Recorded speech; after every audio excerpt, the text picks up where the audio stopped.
my name is Rich Maes. I'm from Liberty Lake, Washington. And this is the Sarah Jane Venator. It's a Republic attack cruiser. And I built it with my son somewhere, I think, around 2012, I think is when we started. It took us about 2 years to get it done. Weighs about 100 pounds, and I don't know like how many bricks, or I don't know how much it costs. My marriage like totally depends on me not knowing the cost, right? But yeah, this was like a total, just a project that my son and we could like just kind of bond on and stuff. And so now, we've got a couple different ships, but this one's so big, I don't have room to keep this at the house. So the Sarah Jane has been on display at Fig Pickles in Coeur d'Alene, Idaho for 6-7 years now. About 6 days ago, I got the wild hair to come to BrickCon, and so I got her out of the hawk and stuff. And so she's a little sun-worn from being in the front window, but it kind of gives her, a battle-worn look to her, a little dusty, but yeah, she still holds together, man. This is a great ship. For being that old, it looks in very impressive condition. So do you know the overall size of the ship? I don't know. I'm going to guesstimate. It looks like about a 6 or 7 foot, 6 foot. It's about 3 feet across and 2 feet high. Yeah, it doesn't travel well. So, that's probably part of the reason why she hasn't been to BrickCon and, since 2014. How does it move around when you bring it to a show like this? It separates into a couple pieces. The plates come off. The engines are all separate. They kind of come apart. Bridge comes off. And then, you're on the road. Things are bumping around. The big deal is that once you start setting it back up, you got to put all the greeble back on. And she never goes together the same way twice. Yeah, it's just she's going to do what she's going to do. And I don't know if you noticed, but she only balances on a single pylon. So if you look at the underside, it actually looks like it's levitating, right? And there is a ramp that can come down. And a couple years back, we had a bunch of stormtroopers marching down. We had a little Starbucks with zombie attack kind of thing going on and stuff, And so, obviously now it's like just simple. I was just trying to get here, So that's pretty much it. That works. I love the detailing in the back here, so we can focus on that section a little bit. Yeah. Take us through some of the details here. Oh, yeah. Okay, so greeble, right? So, we love greeble. These engines, these have been rebuilt a couple times, just trying to get the exact stuff. There's, what is it? I think it's from like a 1970, 1972-ish semi-truck. Exhaust pipes and stuff, There's the hoses, so many parts. I've literally got a bag of just crap that I can throw at this guy to make those engines look the way they do. The upgrade that's going to happen, though, here in the next couple months is I designed some RGB circuit boards that will go into each of the engines, and they've got a little Arduino controller. They'll flare. So it won't just be blue, it won't be white. They will be like oscillating like they're on and stuff. So that's the big deal. And I've got a Bluetooth speaker that we're going to put in to it as well, because they kind of want to be able to have it to do some music there at the store maybe. So. Yeah. Very cool. It's great that you're continuing to improve the build even this many years later. Oh yeah. This is my favorite ship. And I've got a couple other things that like are in process right now, but if anything ever happens to this one, I just come running to work on it. Yeah, it's a crowd favorite. It's my favorite. It's good. How did you achieve the rounded shape back here to kind of make these engines? Oh, okay. So those engines actually are hinged, right? So there is a hinge, and the folks that are into Lego will know it, right? It's like you'll adjust them. You can get basically an octagonal shape out of it. And so those octagonals are then loaded with plates around the outside. So they're almost hollow for the most part. And then, of course, on the outside is a wheel. You'll notice that's a standard wheel. But then, here's the big deal. Those engines are so far out, they're cantilevered on a bunch of 1x16 bricks. Okay, and so that cantilever rail goes like halfway through the ship, right? So that engine looks like, you see this much of it outside. It's like this long. Okay, and that whole thing, that's what actually supports that engine where it's at there. And the rest of them, because they're so short, they're actually a lot shorter. But those ones that stick out, they go almost all through the ship. Yeah. I'm sure that structural integrity is very important with a build of this size. You've got to have something holding up everything in there. It does, and this is the sad part, is that the plates themselves, they're on there, they're decorative, they're hung, and they're slatted, but they're also the weakest part of the ship. So this thing is not swooshable. If I tried to pick it up, those plates would crumble, right? But the inside of it is pretty darn sturdy. It's just the plates. At some point, that would be the miracle of science, is figuring out how to make those plates actually, like, I can hold that sucker and they'll stay together, right? Yeah. So as we move around towards kind of the front of the ship here, we come to the middle section. You've got these turrets on the side. Yeah.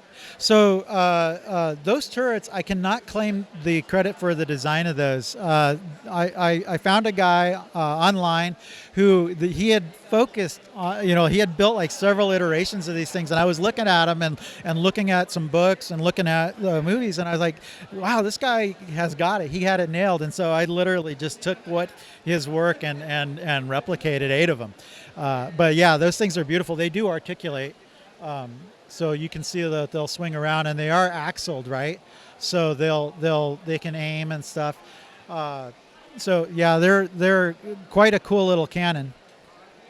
No, it adds some great firepower and details to the build overall here as well. Yeah. Okay. So yeah. To that, the what you see here is like the classic Venator, but it's not just based on the movie. It's based on there have been several books like with Star Wars ships, and this is always featured in those. There's graphic novels, comic books, and this has elements that from all of those sources. So there are things that on this that you don't see in the movies, but you see in the comics. There's things that are in the movie that are not in the graphic novels. So I don't know, from our perspective, it's a classic Venator, that tries to meld all those things that people did. And I love to see the building techniques in this section here. And you mentioned hinges earlier. You can see a great example of that to create that slope there. Yeah, so studs not on top building, right, is what all this is. So that whole assembly is based on pegged hinges to some degree. And then this outside part, it's a separate piece, but it basically connects as a rod into a brick, right? So those actually come off like really easy. They come off in 3 seconds. The other parts, like the panels and stuff, those are snap-in on hinges, and so to get those off, you pop a screwdriver in there to kind of wedge them apart, and they're held on like in 3 or 4 places. When I first did it, we had a gajillion hinges, too hard to put on, too hard to take off, and so just enough so that they don't come sliding off on you when you don't expect, right? That works perfect. And then what pieces did you use to create kind of these top section up there? So those are mostly plate design. You'll see that there's some wedges on the front and the back. Again, these were built, I would say that when I was building those, we had the least amount of detail, of what was said to be up there. But like those, you'll see that when you swing around that there are blue discs on the top. Those blue discs, I don't believe appeared in the movie, but they were in the graphic novels and they were in the book designs. And so we ended up, hey, yeah, my son and I are like, yeah, we're gonna put those in there. But yeah, it's mostly plate design. There's a couple clear light blue aquas in there and stuff, and then just a ton of greeble on top. That works perfect. And as we move around to the side here as well, you've got tons more great greebling. You can even see kind of a little bit of a door opening there. Yeah, so I probably can't reach it, but those doors do articulate sliding left and right. I've never actually seen any usage of those top and bottom sections, the archways. I'm sure I've got to go find where those were actually used at. I don't know what kit they were from, but these were the part for this door, right? They were made for this.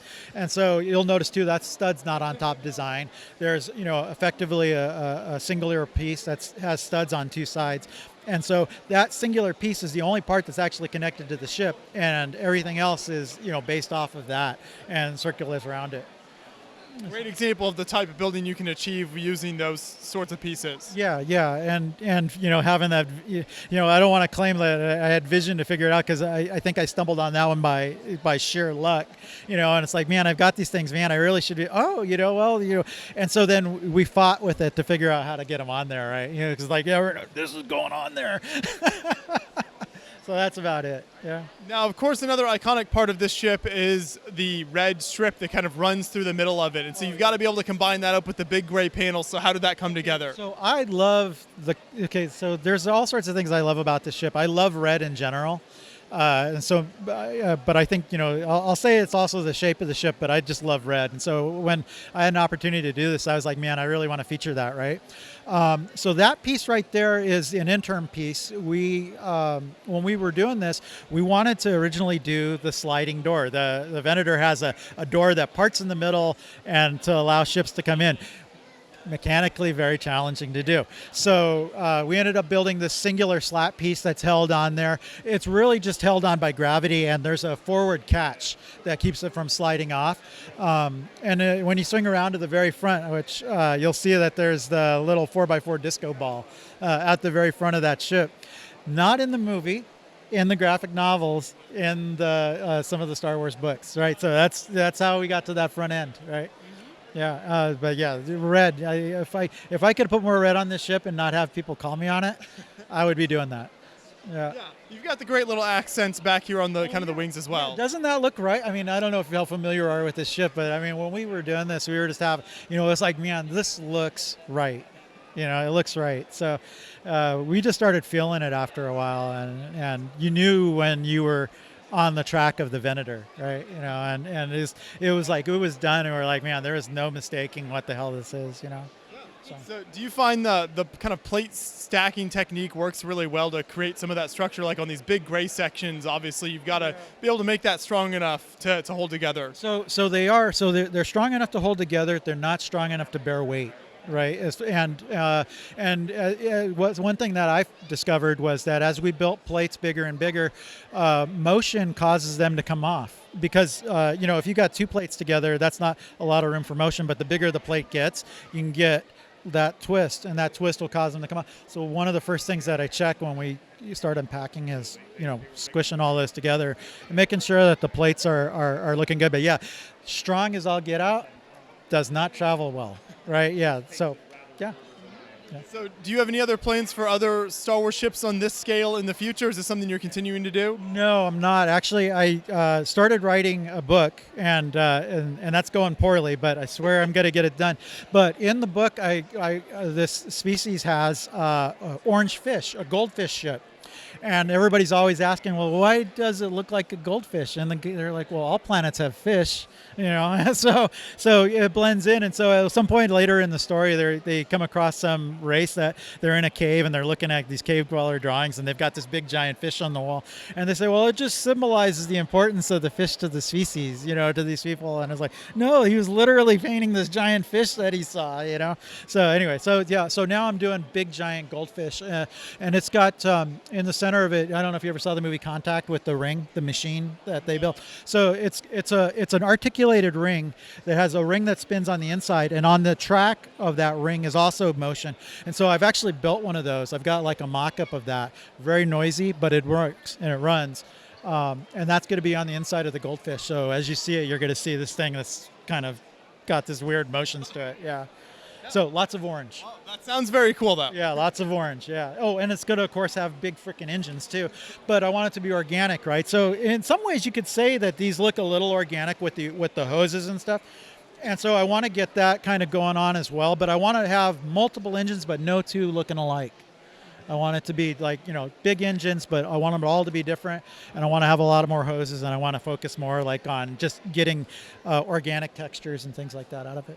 So where will this ship continue to live then after the show? Are there other conventions planned? Or Okay, maybe. It is a real bear to transport. Right now, this guy lives most of its life. It's been at Fig Pickles in Coeur d'Alene, Idaho for 6 or 7 years in their front window. So if you ever happen to make your way out there, you're going down Main Street, it's like at the main toy store, just taking up space. And I'm very grateful for them for hosting it, because I don't have room. And in fact, if I had it myself, nobody would ever see it, right? And so instead, it sits out there. I've got a Facebook page. People like the page because of that. Rocky Hill Shipyards, Facebook.com, Rocky Hill Shipyards. Yeah, give us a like. But yeah, that's where this thing's on display most of the time. And 5 days ago, I got a wild hair to come to BrickCon. Ran over there. They were gracious enough to let me take it out of the window and take her on at least one more tour, I love it. Well, thanks so much for bringing it out to the show here and for taking us through the whole build. I appreciate it. Oh, yeah. Thank you. Thank you for taking the time to talk to me.